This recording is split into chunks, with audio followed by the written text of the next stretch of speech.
Hello and welcome back to BMS plant channel. Last के 2 lecture में हमने 10 plants cover किए। आज उसके नेक्स्ट प्लांट देखेंगे। तो देखो, सबसे पहले हमारा है पलाश का प्लांट।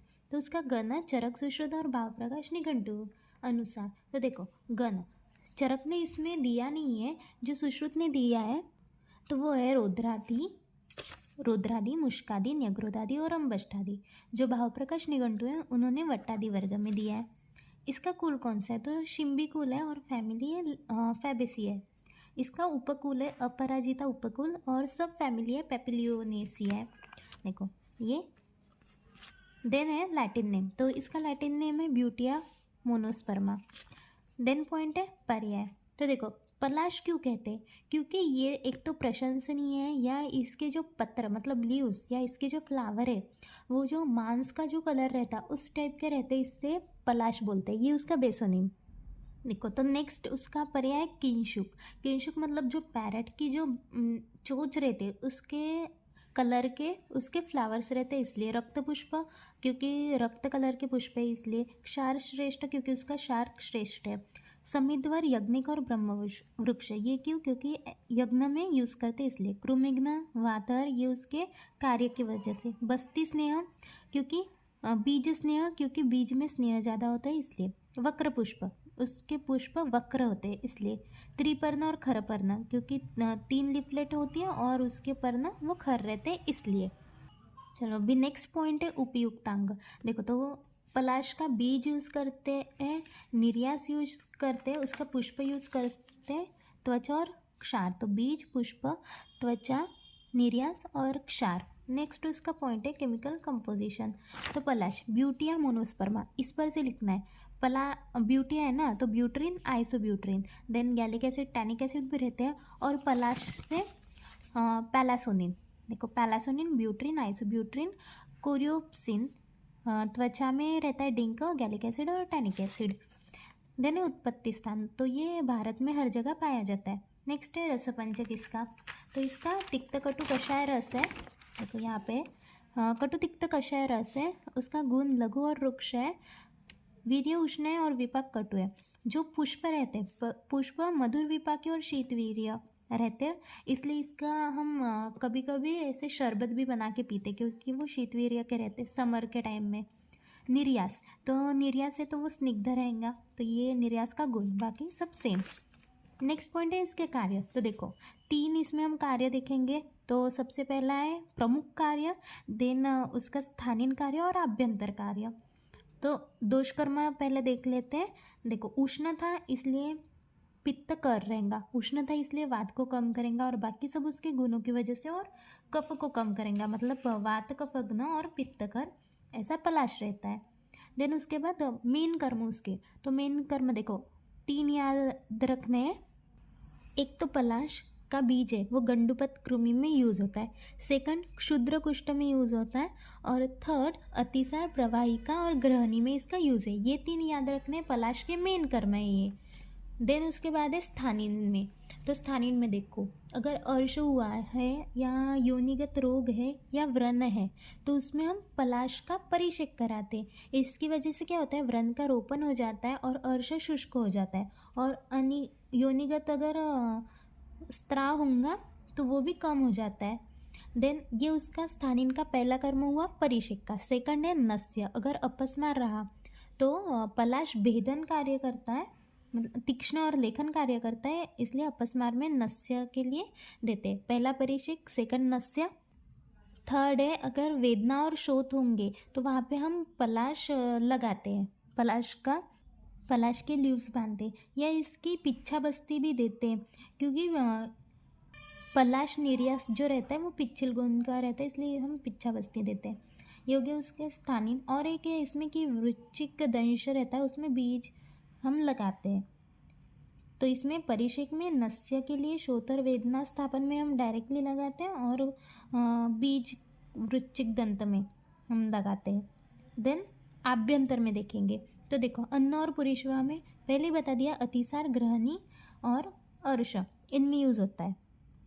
तो इनमें क्यों यूज़ होता है, क्योंकि देखो जीआईटी में अगर व्रण हुआ होगा तो पलाश उन व्रण का रोपण करता है और मल का भी स्तंभन करता है, तो इसलिए अतिसार ग्रहणी में यूज़ होगा।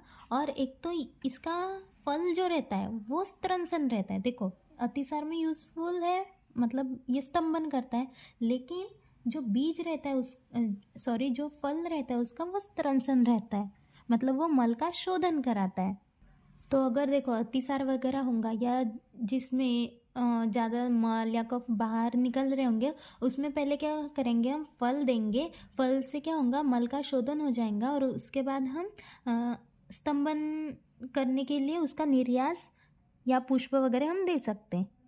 देन जो उसके पुष्प रहते हैं वो तृष्णा शामक रहते हैं। अन्न और पुरीश्व में कृमिन में भी यूज़ है इसका। क्रूमिन में पित्त प्रकृति रोगों में ये नहीं देते। देन गुल्म और शूल में भी इसका यूज़ है।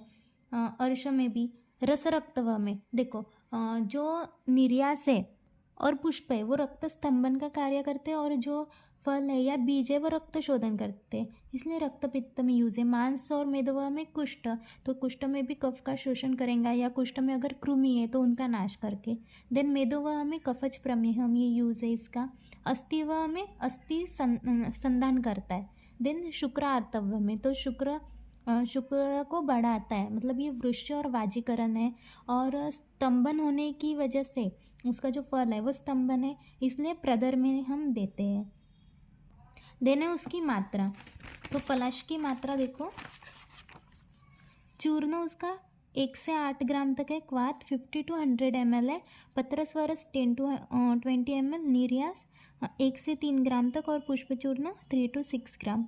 मतलब चूर्ण अप्रोक्सीमेट ऐसे 1 to 8 ऐसे ले सकते हैं, और क्वाथ तो 50 to 100 ml ही रहता है, स्वरस 10 to 20 ml। देन उसके कल्प है पलाश बीजादि चूर्ण, पलाश क्षारघृत, पलाश पुष्पासव और कृमि मुद्गा रस।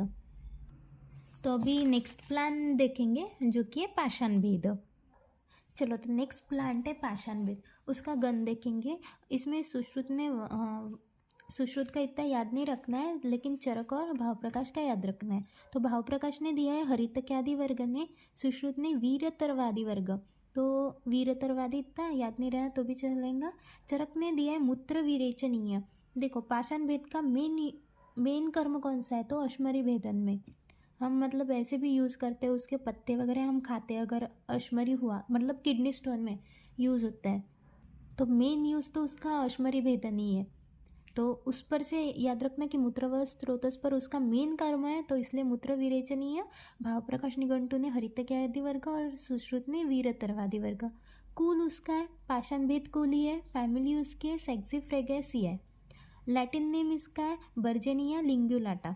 उसके पर्याय, तो पर्याय एक ही याद करना है उसका, वो है पाषाण भेद है ना, और उसका यूज़ क्या है अश्मरी में, तो अश्म भेदन उसका पर्याय होगा। उपयुक्तांग उसका रूट और उसके ट्यूबर मतलब मूड और कंद, ये उसका उपयुक्तांग है।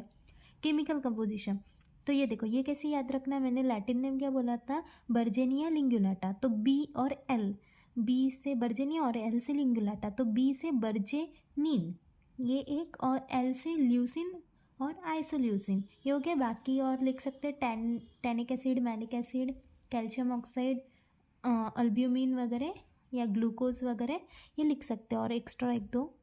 देन उत्पत्ति स्थान इसका हिमालय में कश्मीर से लेके भूटान तक पाया जाते हैं। देन रस पंचक, देखो इसका रस है तिक्त और कषाय। विपाक इसका है कटु, वीर्य, शीत, और गुण देखो गुण अश्मरी का भेदन कराता है। भेदन किससे होता है, तीक्ष्ण गुण से, इसलिए तीक्ष्ण एक आएगा, लघु और स्निग्ध, और इसका प्रभाव है अश्मरी भेदन का। देने कार्य, तो कार्य देखो मेन तो उसका मूत्र व स्रोतस पे कार्य है, तो अश्मरी भेदन और मूत्रकृत ये इसका मेन कार्य हो गया। दोषों पे कार्य तो त्रिदोष शामक है। स्थानीन कार्य देखेंगे तो व्रण रोपण कराता है और शोथग्न है, तो व्रण रोपण में और शोथर में यूज़ होगा। और उसके बाद नेत्र अभिसंध्य में इसका लेप लगाते हैं। देन आभ्यंतर में देखेंगे तो अन्न और पुरीश्वह में, तो उसमें अतिसार ग्रहणी और अर्श में यूज़ होता है एज अ स्तंभन। रक्तवह में स्तंभन है, इसलिए रक्त का स्तंभन कराता है और हृदय को बल्य देता है। तो देखो अन्न और पुरीश्वह में अतिसार ग्रहणी और अर्श में, रस रक्तव में रक्त का स्तंभन और हृदय को बल देता है, और मूत्र व स्त्रोतस में मूत्रल कार्य करता है, और अश्मरी भेदन है इसलिए मूत्रकृच्छ में और अश्मरी में यूज़ होता है। इसके और जो यूज़ है वह ज्वर में यूज़ होता है, और जो अहिफेन रहते हैं उसकी विषबाधा में इसका यूज़ है। देखो यहाँ पे श्लोक दिया है, तो श्लोक में भी एक दो यूज़ आए हैं उसके, जैसे गुल्म में यूज़ होता है, योनि रोग में यूज़ होता है, प्रमेह में, प्लीहा में। तो ये भी एक तो यूज़ है उसके एक्स्ट्रा, गुल्म, योनि रोग, प्रमेह और प्लीहा में। देन पॉइंट है मात्रा। तो देखो इसकी मात्रा चूर्ण 1 to 3 ग्राम है, और क्वाथ 40 to 80 ml। कल्प तो मतलब लिख सकते कोई भी, पाषाण भेदादि क्वाथ, पाषाण भेदाद्य घृत या चूर्ण, ऐसे। ये हो गया पाषाण भेद।